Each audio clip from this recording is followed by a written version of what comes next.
It's time for episode 6 of my spring series, and this week it's all about artichoke season with this very simple recipe. I'm just going to show you how to prep them, cook them, and then make a lovely Bearnaise sauce to dip them in. But you can also just dip them in some vinaigrette or really simply melted butter or some really good extra virgin olive oil if you want.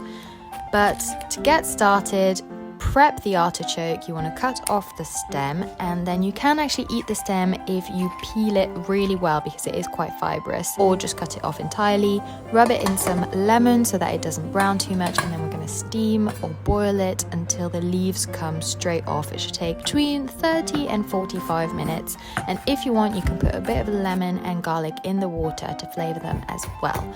And that's it. Then we're going to make a nice sauce to dip them in. I've put a little garlicky twist on a traditional Bearnaise sauce, which may seem a lot fancier and harder to make than it actually is. The main thing is you want to reduce some white wine until the water has practically entirely evaporated, and traditionally you would do that with some sweated down shallots, but here I've put a little garlicky twist by using some ail or ramps. You can also use a sliced garlic clove, and once that's reduced down we're going to add an egg yolk, a bit of water, and whisk it on a very low heat until it gets properly thick.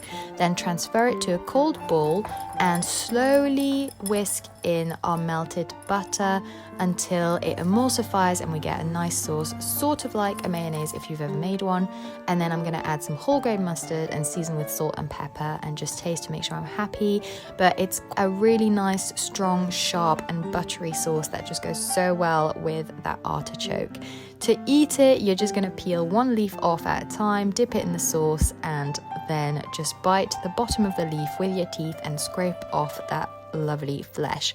Then you get to the extra good bit, the heart, which you're going to prepare just by removing all those little hairs with a spoon and then just scrape off any fibrous bit if there are any, and that's it. You can then just enjoy that with the sauce again. It is the best bit. And as always, the full recipe is on my website.